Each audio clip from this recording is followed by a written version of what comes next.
Hi everyone, this is Arielle from Summitt, and I have Layshia Clarendon with me, and I guess she needs no introduction. So you just got your first All-Star game in the books, and you did quite well. What led you to that moment? What led you to the All-Star game? How did you prepare for it? What are things that you took into consideration for that? Starting the year out, I did want to be an all-star. That was a goal on my list.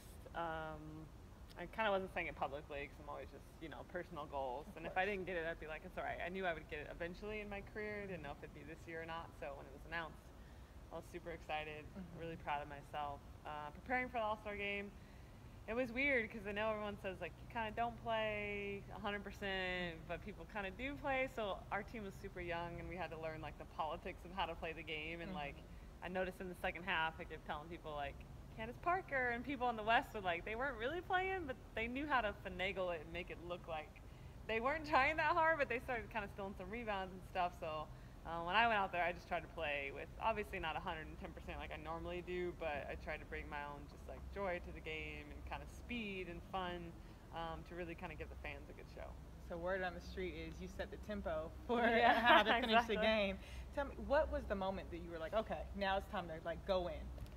I kind of felt like that from the start. I mean, I warmed up pretty regularly for the game because they have us doing so many events on that day before the game, and we kind of practice, and people didn't really warm up, and I'm like, we're about to get on the court. Like, I don't try and step on the court, no matter if it's an All-Star game or not, without my body being completely, like, activated and warm, because obviously it's how you prevent injuries as well. So when we started the game, I was feeling pretty good of, like, okay, like, you get to have all the fun of, like, playing and trying on offense, and then like all the fun of like defense can kind of be whatever, versus when you normally get in trouble for not playing good defense.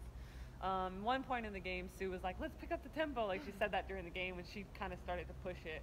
But from the start, I knew I wanted to get out and push because that's just how I play, and I think that's a good show for the fans, is to get a lot of points up, obviously, and just get out and run.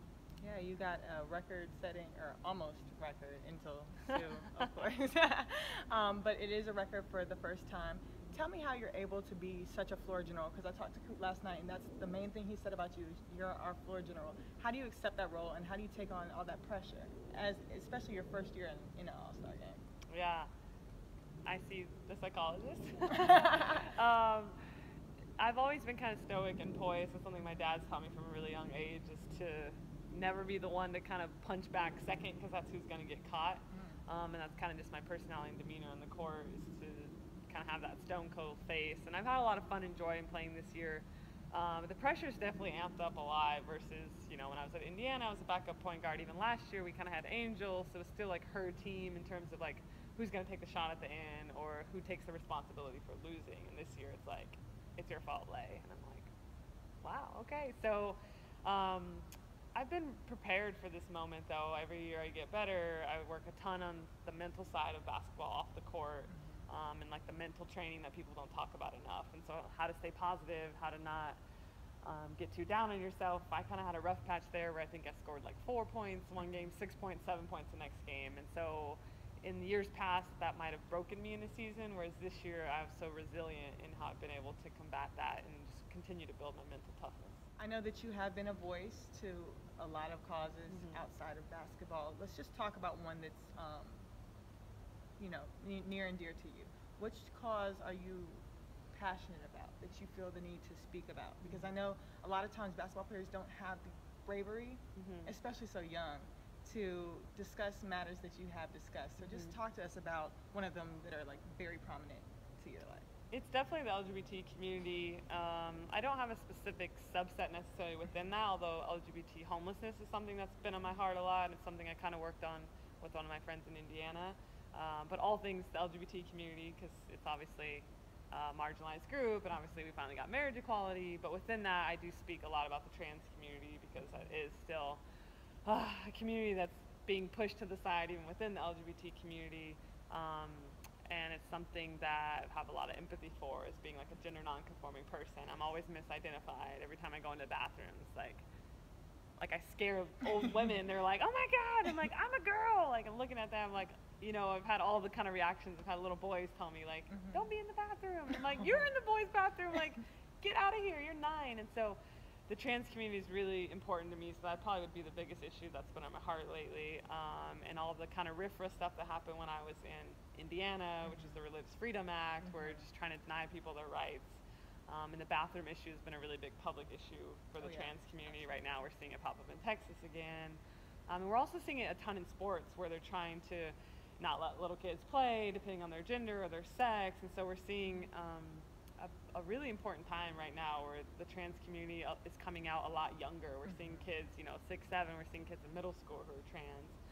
And so a lot of those policies that are going to negatively affect those kids at such a young age are really important to me. So I've been just talking, trying to be an advocate for that, working with a ton of the legal groups out there who do a lot of this work, but just using my platform and voice to kind of highlight the work that they're already doing, to just kind of spread the word. Okay. I know you're a part of the Players Association for the league, right? Are you guys doing anything to reach out to the community more with these issues?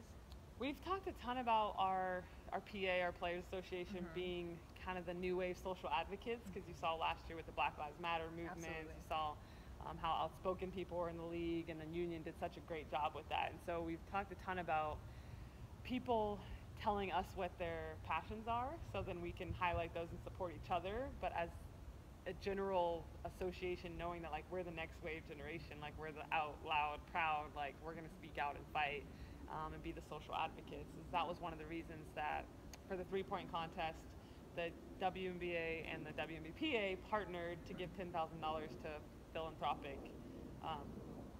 advocacy work, and Quigley ended up winning it, and she gave it to I think it's her father's foundation. So we wanted that to be known, to be like, we're important off the court too, not the work that we only do on the court. And so we wanted to make sure we took the time to invest in that.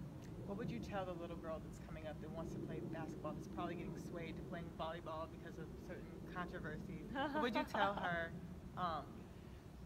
like from personal experience? Basketball is less physical. I would tell her to follow her heart. I know it's hard. We're pushing kids in a lot of different directions. They still get a ton of even homophobic tweets, or people saying things last night after, the triple-double. Westbrook has 79, like the WNBA sucks, and I get so much negative tweets in terms of sexism, even more than homophobia. It's pretty, and although they're intertwined, it's pretty amazing.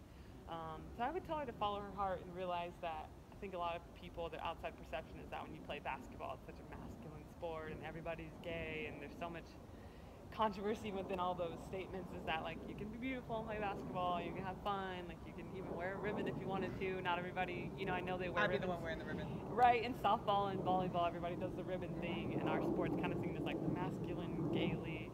But it should be to follow your heart and play the sport that you care about, because you can't get your time back. That's the one thing you can never get back. And so don't let people tell you what you should do. Follow your heart and what you want to pursue. Okay. So tell the fans where they can follow you. And you can follow me on Twitter, Facebook, or Instagram. It's just Layshia C. All right, Summitt fans, that's all for today.